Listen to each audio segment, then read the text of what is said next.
merci en tout cas Imen et Easy Bourse de nous convier pour cette effectivement présentation ce matin sur cette classe d'actifs du non-coté. J'ai la chance de représenter effectivement 123 Investment Manager, qui est un fonds d'investissement spécialisé en non-coté, c'est-à-dire qu'on n'investit pas du tout sur les marchés financiers. Notre métier depuis 20 ans, c'est d'accompagner des entrepreneurs dans leurs projets de développement. On a injecté un peu plus de 2 milliards d'euros dans l'économie française, donc depuis maintenant une vingtaine d'années. On gère à peu près 1,1 milliard aujourd'hui, qui sont déployés dans voilà, plusieurs centaines de PME, aux côtés de voilà, plusieurs centaines d'entrepreneurs qu'on accompagne au quotidien dans leurs projets de développement, dans leurs projets de croissance, afin que ça devienne des plus grosses sociétés. On les finance pour que voilà, ça devienne des leaders sur leur marché dans un avenir proche. Donc voilà le métier qu'on fait tous les jours au sein d'un de 3IM, avec une équipe aujourd'hui qui est composée de 60 collaborateurs, dont 25 personnes qui sont des investisseurs. C'est-à-dire que c'est eux qui vont travailler quotidiennement à sélectionner les PME dans lesquelles on va déployer nos liquidités, bien évidemment accompagner les entrepreneurs au quotidien, et puis bien évidemment aussi s'occuper de la sortie, parce que c'est bien beau d'investir dans les PME, mais à un moment donné, il faut savoir sortir et rendre l'argent à nos investisseurs. Donc ça, c'est le travail voilà, d'à peu près un tiers des équipes chez notre 3IM. Alors, la société se distingue également par une année 2020 pleine de réussite. Est-ce que vous pouvez nous en parler rapidement, Hervé? Ouais, tout à fait. C'est effectivement 2020, c'était mécaniquement l'année que tout le monde regarde parce que c'était une année un peu unique. On a fait chez notre 3IM une très belle année, que ce soit d'un point de vue collecte, c'est-à-dire qu'on a levé un peu plus de 170 millions d'euros auprès d'épargnants français et d'institutionnels, des épargnants français qui voilà ont trouvé dans la classe d'actifs du non-coté une alternative aujourd'hui à des placements financiers traditionnels qui veulent donner un petit peu plus de sens, on l'évoquera tout à l'heure, à leur épargne. Et c'est vrai qu'en ça, le non-coté offre des perspectives intéressantes. Et puis, c'est grandement démocratisé, on l'évoquera tout à l'heure aujourd'hui, avec des véhicules accessibles dès 5 000 euros. Là où il y a encore quelques années, c'était une classe d'actifs qui était réservée à une clientèle très institutionnelle. Donc, très belle année d'un point de vue collecte. Et puis, très belle année d'un point de vue investissement, parce qu'on a injecté 135 millions d'euros dans l'économie française sur cette année 2020. On a aussi pas mal vendu. Encore une fois, c'est ce que j'ai expliqué tout à l'heure, c'est bien d'investir, mais à un moment donné, il faut savoir sortir pour rembourser nos investisseurs. Donc, on a vendu pour un peu plus de 125 millions d'euros, entre guillemets, à travers une cinquantaine de sorties d'entreprises qu'on a donc cédées, et on a rendu donc un peu plus de 100 millions d'euros à nos investisseurs qui nous font confiance maintenant depuis plus de 20 ans. Donc voilà, une très belle année 2020 d'un point de vue collecte, investissement, désinvestissement, et puis d'un point de vue plus global, une bonne année aussi d'un point de vue performance, parce que mécaniquement c'est une année que tout le monde regarde, hein, ce que j'évoquais tout à l'heure. Et ben, le portefeuille global dans notre 3IM a eu une performance plutôt correcte, parce qu'il a cru de à peu près 5 à 7% sur cette année 2020 qui était, comme tout le monde le sait, une année très compliquée.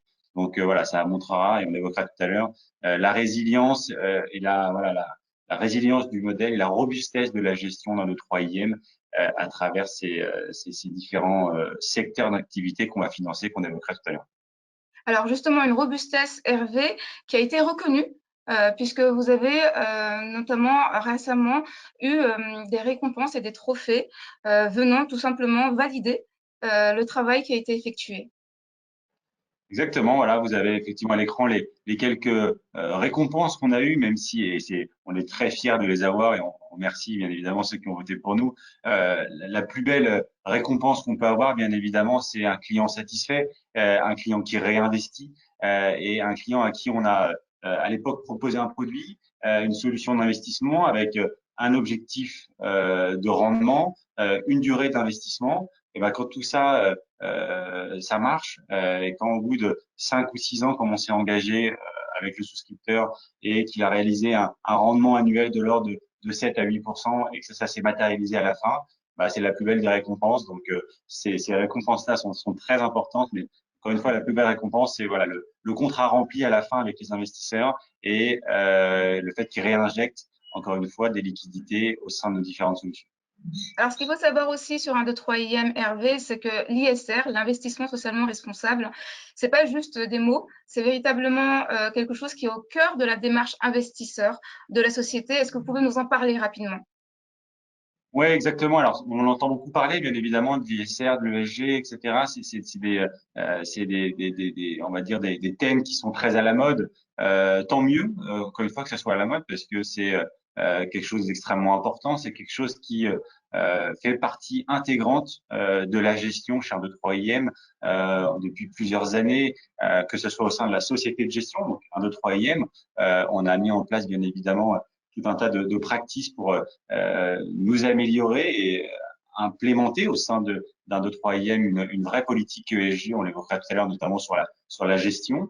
Et puis, on est là aussi, ce que j'évoquais tout à l'heure, mais pour implémenter des stratégies ESG au sein des entreprises qu'on finance. Donc, on va accompagner nos entrepreneurs au-delà de leur stratégie de développement de business. On va les accompagner pour justement implémenter une stratégie ESG au sein de leur entreprise. Et ça, je pense que aujourd'hui, pas mal d'entrepreneurs ont bien compris que c'était extrêmement important et que c'était quelque chose pas marketing justement, parce que c'est quelque chose sur le long terme qui est très bénéfique pour tout le monde. Il faut juste savoir comment le travailler, sous quel angle l'aborder, comment on peut être accompagné. Et c'est ça tout le rôle d'1, 2, 3 IM et des deux personnes chez nous qui sont en charge de l'ESG. C'est vraiment d'aller essayer d'accompagner, d'aider nos entrepreneurs à implémenter ces fameuses stratégies ESG. Un gain en termes de performance et un gain en termes de maîtrise de risque. Et cette démarche ESG, Hervé, se caractérise par ailleurs par des exclusions sectorielles, en fait, qu'il est bon Exactement. d'avoir à l'esprit. Ouais. Exactement. Voilà, on a bien évidemment des filtres d'exclusion, c'est-à-dire que quand on reçoit à peu près, j'ai envie de dire, on doit recevoir à peu près 3 à 4 000 dossiers de financement par an. Bien évidemment, on applique d'office un premier filtre d'exclusion sur des secteurs, l'armement, la prostitution, le tabac, les jeux d'argent, etc., etc. Donc voilà, c'est tout ça nous permet de faire un premier filtre et de réduire bien évidemment déjà pas mal les dossiers. Et puis après, on va creuser un petit peu plus loin sur voilà les stratégies des différentes PME qu'on va financer et regarder sur lesquelles on va se positionner.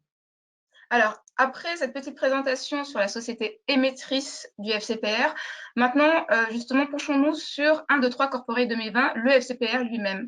Alors, tout d'abord, parlons des caractéristiques phares de ce fonds, Hervé. Est-ce que vous pouvez nous en parler? Oui, bien sûr. Alors peut-être juste avant de rentrer dans le détail, on va dire, et dans la mécanique du fonds, bien rappeler que cette classe d'actifs du mon côté aujourd'hui, et je félicite encore une fois Easy Bourse d'avoir vraiment euh, voulu mettre en avant un fonds de mon côté dans son architecture, j'ai envie de dire, parce que c'est devenu une classe d'actifs qui, encore une fois, s'est grandement démocratisée, comme je l'évoquais tout à l'heure, très réservée à des clientèles institutionnelles il y a encore plusieurs années. Aujourd'hui, à partir de 5 000 euros, vous pouvez financer des entreprises, des PME et ETI françaises et les accompagner dans leur développement. Vous allez investir dans l'économie réelle. Vous investissez pas sur les marchés financiers. Hein, vous êtes vraiment investissez au cœur d'un projet, d'un entrepreneur. Et ça, je pense qu'aujourd'hui, c'est assez gratifiant, surtout dans la relance qu'on veut insuffler aujourd'hui au lendemain de cette crise sanitaire.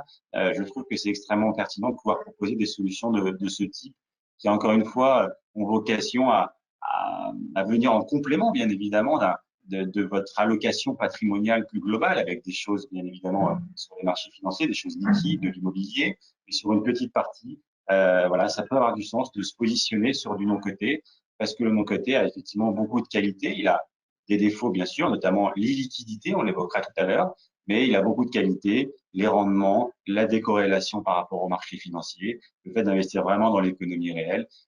C'est voilà quelque chose qui en fait effectivement une classe d'actifs très attractive. Dans Donc, ce on l'a cadre-là, pardon, Oui, oui, oui. Non, c'est juste dire donc, donc on a dit effectivement un portefeuille d'obligations d'entreprises non cotées pour le coup, avec un horizon d'investissement de 7 ans, c'est ça Hervé, hein? exactement. L'objectif du fonds, donc ce FCPR 3 Corporate 2020, c'est de souscrire, on va dire, à une trentaine, quarantaine d'obligations non cotées émises par des PME matures et rentables, opérant sur divers secteurs d'activité qu'on évoquera tout à l'heure. Et ces obligations, effectivement, elles ont des maturités, des échéances cibles à 5 ans. Le fonds a une maturité à 7 ans parce que si pour X raison, sur une ou deux participations, il y a quelques soucis, et ben, on sera obligé de proroger la durée de vie du fonds de 1 ou 2 ans supplémentaires. D'accord. Et avec un L'objectif, ouais, de TRI de voilà, 7, c'est ça? exactement. On va essayer de viser un TRI de 7% net investisseur capitalisé, donc que vous touchez, on va dire, à l'échéance du produit. C'est notre 11e FCPR sur le 3 Corporate 2020. On en a 10 dans le rétroviseur et sur les 10 du passé, il y en a déjà 7 qui ont été entièrement remboursés aux clients en temps et en heure, donc à chaque fois au bout de 5-6 ans comme on s'était engagé, et puis avec un TRI moyen net constaté de l'ordre de 8, 8,5%. Donc, contrat rempli, ce que je vous évoquais tout à l'heure, à la fois sur la durée et puis sur le rendement final. D'accord, Hervé. Et donc, du coup, pour la zone géographique, c'est essentiellement la France et en périphérie, la zone euro. C'est ça, hein? Exactement. Un autre troisième est une société de gestion française qui investit principalement en France pour plusieurs raisons. La première, c'est que nos entrepreneurs, voilà, nos partenaires sont en France et le dicton qui dit loin des yeux, loin du cœur est assez vrai, notamment dans notre métier. Et on pense qu'il faut vraiment être au plus près de nos participations pour voilà, bien les aider, bien les suivre, etc. Et c'est pour ça qu'aujourd'hui, on reste vraiment sur le marché français ou on va dire frontalier européen. Mais voilà, il y a de très belles choses à faire en France, il y a de très beaux projets, il y a de très beaux entrepreneurs, très belles PME. Et donc, on pense qu'il y a voilà, pas mal de choses à faire sur ce secteur. Et en termes de répartition géographique, ce sont des secteurs déjà où les actifs sont tangibles. Et par ailleurs, surtout, ce sont des secteurs que vous connaissez bien. Exactement. La vocation de ce fonds, vous l'avez compris, c'est d'offrir un fonds diversifié qui ne va pas investir sur une seule thématique. L'objectif, c'est de vous constituer un portefeuille voilà, de 5-6 thématiques différentes qui sont des thématiques effectivement résilientes, on va l'évoquer, qui sont des thématiques effectivement adossées à des actifs tangibles. Je pense notamment à une de nos grandes practices, une de nos grandes thématiques de conviction depuis maintenant 15 ans chez un troisième, c'est la dépendance santé. On va financer des résidences-services seniors, donc des maisons de retraite, ou des EHPAD, donc des maisons de retraite médicalisées. On va acheter le fonds de commerce de ces établissements-là, plus quand on peut l'immobilier d'exploitation sur un secteur qui, je pense qu'on l'a tous en tête, hein, le vieillissement de la population, le fait qu'il y aura de plus en plus de personnes âgées et dépendantes et qu'il va falloir donc les accompagner, les héberger. Et notre objectif, nous, c'est de financer des entrepreneurs dans ce secteur-là, c'est-à-dire des gens qui gèrent aujourd'hui 5, 10, 15, 20 établissements et qui veulent faire grossir leur groupe, acheter un 21e établissement. Et c'est là où on va intervenir pour justement les accompagner dans le financement de ce 21e établissement sur le secteur de la dépendance santé qui vient d'évoquer. C'est le même constat et la même stratégie d'investissement sur un autre de notre grand secteur depuis maintenant 15 ans, qui est le tourisme, qui est un secteur bien évidemment en France très porteur, avec une très bonne visibilité. C'est un secteur qui historiquement a toujours été un petit peu chahuté. Il continue de l'être bien évidemment en 2020 et il continue d'être un petit peu sur 2021, même si on commence à voir un début de reprise. Historiquement, c'est un secteur qui a toujours été chahuté. Il y a eu les attentats, etc., etc. Mais c'est quand même un secteur qui a toujours rebondi. Euh, la France a la chance d'être le plus beau pays du monde, d'avoir une histoire, d'avoir une topographie qui est assez exceptionnelle entre nos montagnes, nos littoraux, etc., qui font que mécaniquement les touristes reviennent toujours sur notre sol. Donc c'est quand même une stratégie à jouer parce que les fondamentaux du secteur sont très bons. Là en plus il y a plutôt un bon point d'entrée parce que malheureusement cette crise sanitaire va laisser quelques traces. Donc il y a des opportunités d'investissement à saisir sur encore une fois ce secteur-là où la France, première destination touristique mondiale. On n'a pas de boule de cristal sur notre troisième, mais on est quand même très convaincu que ça restera encore la destination phare ces prochaines années, avec un retour, on pense déjà dès cet été, d'une clientèle plutôt européenne, et puis à l'horizon 2023-2024, une clientèle plus internationale. Mais en tout cas, voilà, on sait que ça va repartir, on sent que ça va repartir, et ça reste encore une fois une thématique et une excellente thématique à jouer. D'accord. Au-delà de l'ensemble de ces caractéristiques, Hervé, donc le fonds se distingue également par deux grands éléments. Et le premier d'entre eux, c'est une garantie du Fonds européen d'investissement. Je veux bien que vous nous en parliez, Hervé. Oui, tout à fait. Vous l'avez compris, l'objectif d'un 2/3e, c'est vraiment de proposer à des primo-accédants private equity, à des investisseurs privés, un produit avec un couple rendement-risque très optimisé.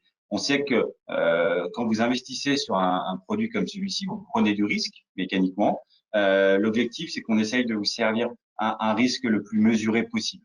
Et on va le faire en faisant un produit qui est diversifié, on l'a vu tout à l'heure, sur différents secteurs plutôt résilients. Et puis, on a mis en place effectivement cette fameuse garantie du FEI, du Fonds européen d'investissement, qui est un grand plan, on va dire, de financement qui a été voté dans le cadre du plan de relance européen que l'Union européenne a signé on va dire, en fin d'année, fin d'année dernière, début de cette année, et qui a vocation à flécher, à accompagner le fléchage de l'épargne des Français et des Européens vers justement les PME et ETI locales. Et pour les aider, pour aider les épargnants à prendre du risque, elles ont effectivement mis en place ce mécanisme de garantie qui fonctionne de la manière suivante. Le fonds, effectivement, va bénéficier de cette garantie, c'est-à-dire que sur chacune des lignes du portefeuille, il y a une garantie qui va s'appliquer aujourd'hui à 50%, demain à 70% de protection en capital, on va dire, sur l'obligation en question. Un exemple très concret. Demain, je finance un exploitant d'EHPAD pour l'acquisition d'un nouvel établissement. Je lui prête 1 million d'euros. Au bout de 3 ans, cet exploitant d'EHPAD fait faillite. Je ne récupère rien du tout. Donc, j'ai prêté 1 million d'euros. Au bout de 3 ans, j'ai zéro. La garantie du FEI s'applique et me rembourse à l'heure actuelle 500 000 euros, mais dès la fin du mois de juin, je pense, elle passera donc à 70% et donc me remboursera 700 000 euros. Donc sur 1 million d'euros investis sur lequel j'ai tout perdu, la garantie du FEI s'applique et me rembourse 700 000 euros. Donc c'est un argument très fort, bien évidemment, pour le véhicule. Et c'est vraiment dans la volonté des pouvoirs publics d'essayer de dire aux investisseurs, OK, vous prenez du risque en investissement en un côté, mais votre risque, il va être mesuré parce qu'on va vous mettre en place, on va vous contre-garantir, on va vous assurer, on va dire, une espèce de protection de votre capital. Et ça va plutôt dans le bon sens pour justement flécher cette épargne et la diriger vers les PME et ETI françaises. D'accord. Et donc, au-delà justement de cette garantie du FEI, qui est clairement un gage de qualité pour le fonds, on a une autre distinction qui réside dans l'octroi de cet à cet FCPR du label Relance.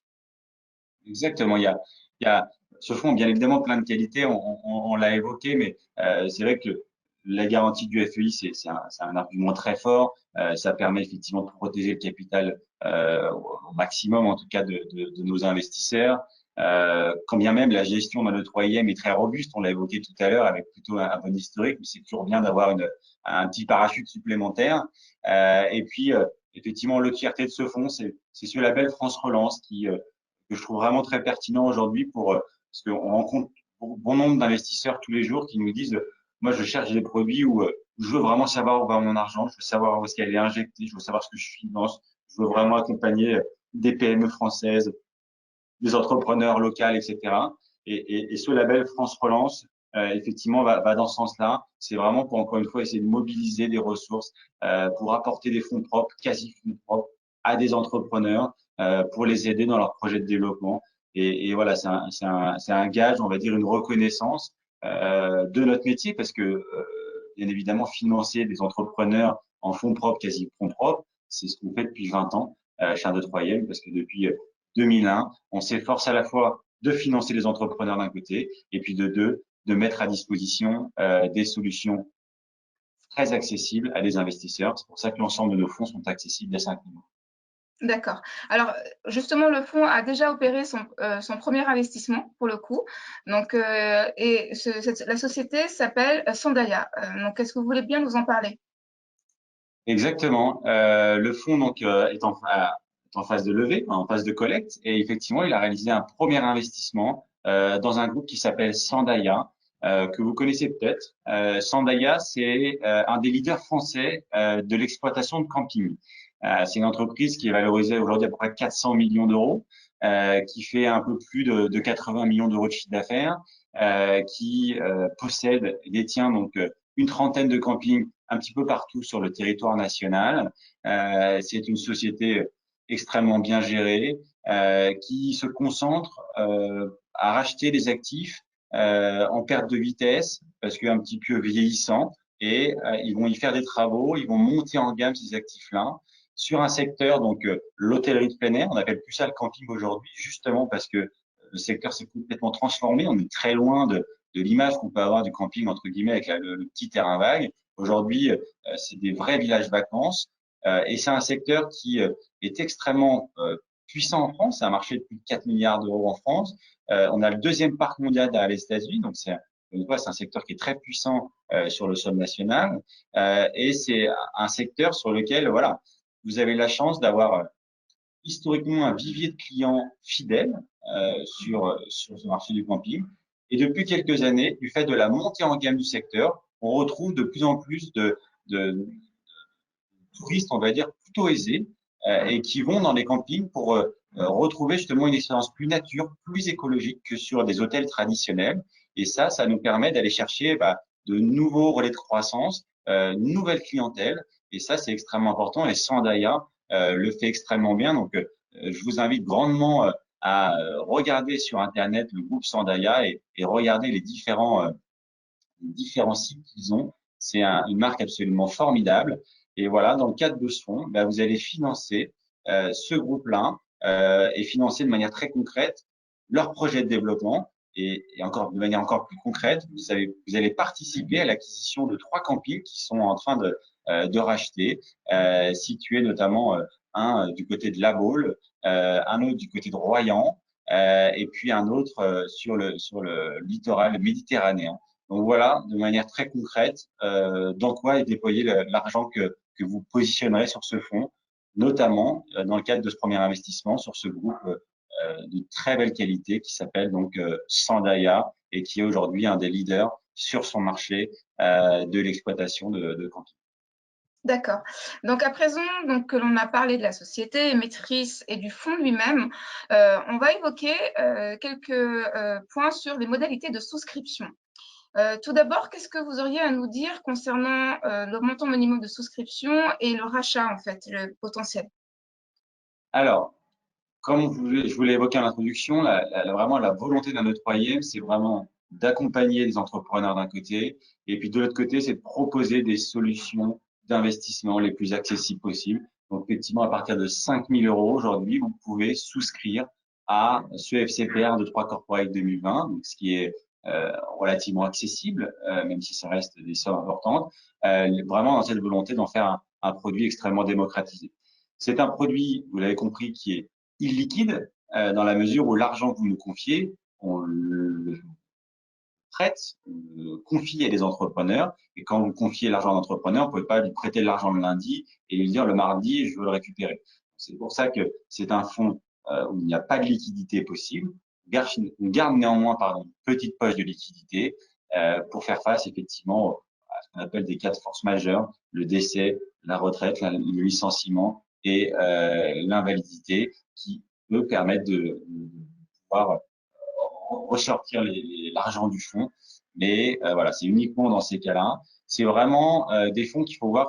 J'ai toujours l'habitude d'utiliser ce comparable, mais c'est un peu comme une bouteille de vin. Voilà, vous allez acheter ce fonds-là, il faut le mettre de côté, et la performance, il faudra l'avoir effectivement progressivement, mais vous le récupérez au bout de 5-6 ans. Donc c'est voilà vraiment un fonds très intéressant. Dans une allocation diversifiée, ce que j'ai évoqué tout à l'heure, encore une fois, il faut que vous ayez des liquidités par ailleurs parce que ce fonds-là n'offre pas de liquidité sauf cas dérogatoire. Euh, D'accord. Donc, si effectivement le rachat total concerne des cas exceptionnels, on a également la particularité pour ce fonds d'avoir un rachat partiel pour tous les souscripteurs à raison de 1,5% du nombre de parts détenues, et ce, éventuellement chaque année. Mais comme l'a dit Hervé, l'idée, c'est justement de s'inscrire sur le long terme et ce, justement, donc, jusqu'à l'échéance du fonds. Alors, ce fonds se caractérise par ailleurs par des avantages fiscaux, Hervé. Alors, au-delà de son éligibilité au PEA-PME, il accorde également d'autres avantages fiscaux donc, aux souscripteurs. Exactement. Le fait de souscrire dans cette enveloppe du FCPR, le fait de détenir vos parts de FCPR pendant minimum 5 ans, vous permet effectivement d'être exonéré d'imposition sur la plus-value. Donc vous allez juste vous acquitter des prélèvements sociaux, donc 17,2, au lieu de la fameuse flat tax à 30%. Voilà, vous allez payer entre guillemets que 17,2 de fiscalité, donc c'est plutôt attractif. Encore une fois, c'est voilà les atouts de ce véhicule-là. Vous allez pouvoir aller chercher du rendement, chercher de la performance. On l'a évoqué tout à l'heure, 7 à 8% net de performance visée, et le tout dans cette enveloppe fiscale qui vous permet d'optimiser un petit peu votre fiscalité sur la plus-value à la sortie, à condition bien évidemment de rester au minimum 5 ans. Mais vous l'avez compris tout à l'heure, l'échéance du fonds est une échéance à 6 ans. On est tout à fait dans ce schéma-là. D'accord. Alors, ce qu'il faut savoir, c'est deux choses. La première, c'est que la période de souscription va jusqu'au 9 décembre 2021. Donc, le client Easy Bourse a la possibilité, le cas échéant, justement, donc, de souscrire à ce fonds jusqu'à cette date. Par ailleurs, le processus de souscription se veut totalement digital. Donc ici, nous voyons les différentes étapes de ce processus de souscription. Je le précise rapidement. Donc, on a justement ici la prise de connaissance par le client des informations autour de la société de gestion et du fonds, qui nous amène justement donc, à l'accès à une fiche valeur où nous avons un bouton souscrire sur cette fiche valeur justement qui va permettre de générer un formulaire. Et ce formulaire va permettre au middle office d'Easy Bourse de vous envoyer justement donc tout un corpus de documents donc à parcourir, donc documents qui va être composés et qui vont être notamment la fiche connaissance client, de manière à appréhender votre expertise et connaissance des produits financiers, mais également justement donc le DICI, document d'information clé du fonds, le bulletin de souscription, la note RGPD, donc le traitement des informations personnelles de nos clients, et une note fiscale mise à disposition par un de 3e, ainsi que le règlement du fonds dans son entièreté. Donc, le client va signer, donc justement, donc, dans ce parcours de souscription, son adhésion, sa souscription, et va envoyer les pièces justificatives qui vont être traitées par le middle office d'Easy Bourse. Et donc, si le dossier est complet et que le client est éligible, alors le middle office transmettra l'ordre de souscription à notre dépositaire, qui donc traitera l'exécution de l'ordre. Un avis d'opérer sera envoyé à nos clients et nous transmettrons donc à 1, 2, 3 IM la communication des différentes souscriptions de nos clients. Donc, le parcours se veut relativement simple et se veut également assez rapide. Donc, vous pouvez notamment donc, le finaliser en quelques minutes seulement. Alors ici, je vous donne des exemples des différents documents mis à votre disposition. Donc là, vous voyez le document dossier d'information qui a été réalisé spécifiquement, dossier d'information donc ici sur notre site, qui renvoie donc encore une fois à l'ensemble des particularités de la société et du fonds, et qui renvoie également aux documents réglementaires. Donc, et à la plaquette commerciale réalisée spécifiquement par un de 3IM. Donc voilà. Ce dossier d'information nous amène donc à la fiche valeur du fonds. Voilà, donc ici. Et la fiche valeur du fonds donc, comporte donc le bouton souscrire. C'est ce qui va permettre au client Easy Bourse de générer le formulaire donc, pour initier le parcours de souscription. Donc, c'est quelque chose qui se veut en principe relativement aisé. Donc ici, vous voyez justement donc, la fiche de connaissance client censée recueillir les informations concernant le client pour justement donc, appréhender sa connaissance, son expérience, notamment des produits financiers.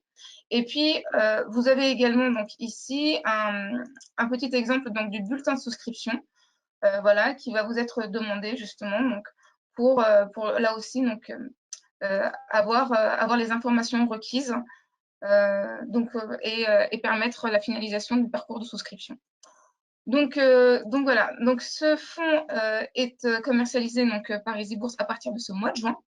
Donc vous avez la possibilité de vous connecter dans votre espace client et donc d'aller sur la fiche valeur du fonds pour encore une fois générer le formulaire de souscription. Ce faisant, donc voilà, donc on a terminé la présentation. Est-ce que vous avez des questions éventuellement? Alors, je vois déjà une première question donc concernant les fonds passés. Donc Hervé, est-ce que justement donc vous pouvez nous parler des taux de défaut éventuellement dans les fonds passés et de la gestion de ces taux de défaut? Bien sûr.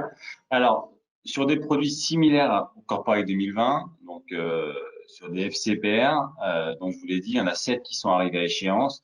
On a systématiquement remboursé nos investisseurs en temps et en heure, et avec les rendements que j'ai évoqués tout à l'heure de l'ordre de 8% moyenne nette. On a eu 0 défaut sur ces véhicules-là. En revanche, au global, sur d'autres véhicules de stratégies différentes, pas exactement la même structuration, on a eu des défauts. Pour vous donner un ordre d'idée, historiquement, on gère à peu près 600 millions d'euros d'obligations de mon côté, j'en ai 3IM. C'est 95% à peu près où il n'y a pas de défaut, 5% de défaut sur le portefeuille, et sur ces 5% de défaut, il y a 95% sur lequel on a récupéré au minimum 75% du montant investi. Donc on n'a pas de défauts totaux, on a des défauts partiels, et c'est encore une fois sur une petite partie du portefeuille, et c'est souvent d'ailleurs des stratégies qu'on utilisait à l'époque sur les secteurs qu'on ne pratique plus aujourd'hui. Alors une autre question Hervé, c'est sur la crise que l'on connaît aujourd'hui. Effectivement, donc la crise change-t-elle la donne? Et donc comment vous l'appréhendez dans le cadre du processus de gestion donc de cet FCPR en particulier? Ouais, c'est une très bonne question. On est une société de gestion qui est humaine, assez souple. On aime bien être réactif, opportuniste. Néanmoins, on a des convictions. Et nos convictions sont les mêmes depuis 15 ans, en pensant que le secteur de la dépendance santé, c'est un secteur d'avenir, en pensant que le secteur du tourisme est un secteur d'avenir. Donc, on continue et on continuera à jouer ces stratégies parce que sur le long terme, c'est des stratégies extrêmement intéressantes. En plus, malheureusement, il y a effectivement des opportunités à saisir dans le cadre du tourisme, bien évidemment les saisir.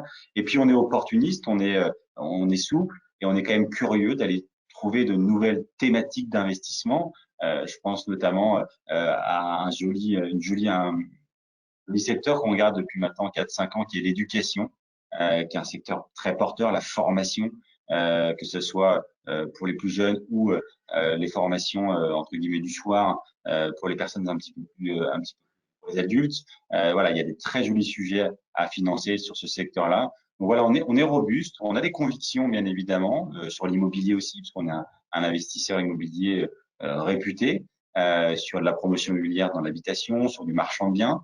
Voilà, on a 4-5 domaines de conviction forts, mais ça ne nous empêche pas d'être opportuniste et d'aller bien évidemment sur les secteurs, mais toujours avec cette approche, vous l'avez compris, un peu bon père de famille. On ne va pas du tout sur les thématiques, on finance pas du tout de start-up, par exemple. Pas qu'on n'y croit pas, hein, mais parce que le couple rendement-risque nous paraît trop élevé. Vous pouvez effectivement, on parle beaucoup des licornes, mais les licornes, c'est 14 start-up. On oublie de parler du reste. Donc voilà, nous, on préfère voilà, être sur des choses qu'on maîtrise bien, sur lesquelles on a un bon historique de résultats, et puis voilà, aller chercher un rendement très important dans le cadre aujourd'hui, hein, parce que proposer du 7-8% des investisseurs, c'est quand même des rendements assez attractifs, bien loin effectivement de ce qu'on pourrait avoir dans les startups. Et en contrepartie, on va avoir un risque qui sera plus limité. Et je pense que ça correspond bien à une clientèle patrimoniale. Alors une autre question concerne les frais d'entrée au fonds. Donc les droits d'entrée plus précisément, il y en a pas. Donc c'est des droits d'entrée justement qui sont de la décision du distributeur, donc en l'occurrence Easy Bourse. Il n'y a pas de droit d'entrée concernant justement les modalités de souscription. Donc voilà, il y a des frais de gestion bien entendu qui sont propres en fait au fonds. Mais concernant les droits d'entrée, il n'y en a pas. Nous avons décidé justement de ne pas en mettre. Une autre question, Hervé, concerne la taille, justement, donc l'objectif de collecte, en fait, la taille maximale du fonds, comparativement notamment au fonds passé, et éventuellement, donc combien de sociétés souhaitez-vous investir, Hervé? Alors, on aimerait bien faire un fonds qui ferait une quarantaine de millions d'euros.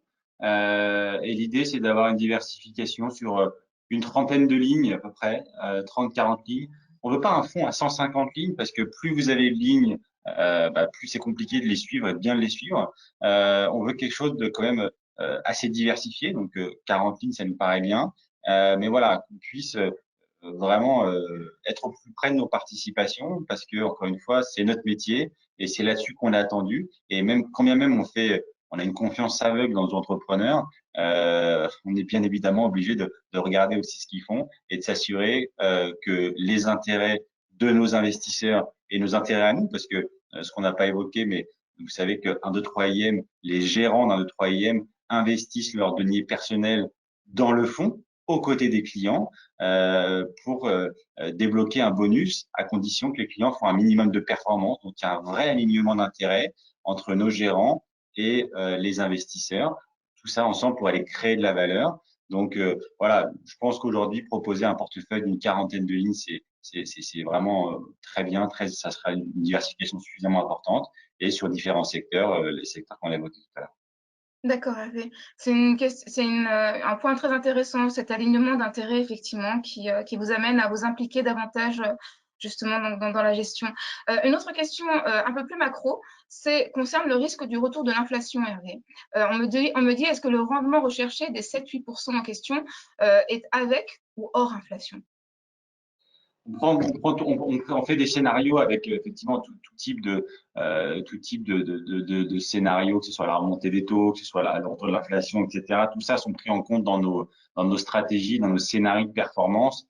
Le 7-8%, il est bâti comme ça, c'est-à-dire que aujourd'hui, on a un portefeuille obligataire, pour faire très simple, qui tourne à peu près à 11-12% brut. Vous enlevez effectivement un petit peu des éventuels défauts, les frais de gestion, et ben vous arrivez sur des allez 8%, 8,5%. Donc nous on dit 7% net comme ça, au moins au mieux annoncer 7 et que les clients fassent 8 plutôt que l'inverse. Donc voilà, mais tout ça est bien évidemment déjà pricé dans le TRI qui est annoncé dans la plaquette. D'accord. En fait, ce qui est important de savoir, c'est que là, à la suite de la période de souscription, vous avez 2 ans, il me semble, pour justement investir les capitaux levés, n'est-ce pas? C'est ça? Exactement. Alors même si on a la chance d'avoir un deal flow fourni, parce que voilà, on a des entrepreneurs qui ont des besoins de développement, et puis nous on se positionne vraiment sur des tailles d'entreprise sur lesquelles, j'ai envie de dire, il y a un petit peu moins de concurrence. Vous voyez, l'entreprise qu'on finance, elle va entre 10 millions d'euros et aller 100, hormis Sandaya qui est un petit peu à part, 400 millions d'euros, mais voilà, c'est à peu près dans ces niveaux de valorisation là. Et il y a moins de monde, il y a beaucoup d'investisseurs, bien évidemment, sur les startups, il y a beaucoup d'investisseurs sur les large caps, sur les sociétés à plus de 500 millions d'euros. Mais sur notre secteur, on va dire entre 10 et 200, 300 millions d'euros, il y a un petit peu moins de monde. Et pourtant, il y a beaucoup de PME à financer. Donc, on a la chance d'avoir un deal flow fourni. Donc, l'objectif, c'est de déployer le fonds et d'investir les liquidités le plus rapidement possible. Et vous avez raison, on a ce délai de 2 ans qui est très bien, qui va permettre quand même de prendre notre temps, puisqu'on ne veut pas non plus faire n'importe quoi, comme vous en doutez. Donc voilà, l'objectif, c'est effectivement, au plus tard, qu'ils soient investis d'ici 2 ans, même si, voilà, comme vous l'avez vu, on a déjà un premier investissement qui a été fait, et il y en a 3-4 qui vont être signés, là, je pense, sur cette fin du mois de juin. Donc, on reviendra vers vous assez régulièrement pour vous faire des petites notes de présentation sur les opérations qu'on aura financées dans le cadre du fonds. 2 autres points, Hervé, éventuellement. Le premier concerne toujours cet objectif de rendement. Et la question, c'est à partir de quelle date? Il me semble que c'est à partir de 6 ans, c'est ça, révolu?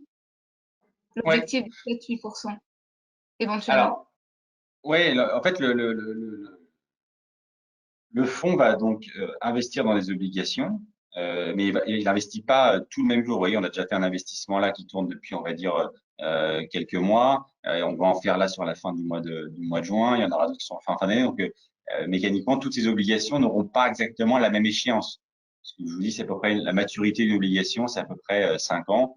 Donc, voilà, il va y avoir des décalages de 6 mois. Néanmoins, dès qu'on a passé le délai fiscal des 5 ans, si on a des obligations qui ont été remboursées, on fera des remboursements progressifs, partiels.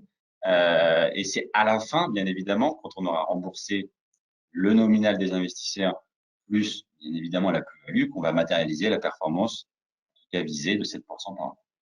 D'accord. Un tout dernier point concernant les modalités de souscription, donc j'y réponds. On me dit, je ne trouve pas le dossier d'information ni la fiche valeur sur le site d'EasyBourse. C'est normal. On attendait justement donc que le webinaire en fait ait lieu et donc se termine pour ensuite vous mettre à disposition le dossier d'information qui ramènera justement à la fiche valeur sur la home page du site internet d'EasyBourse. Donc voilà, n'hésitez pas. Je rappelle encore une fois que le parcours de souscription est 100% digital.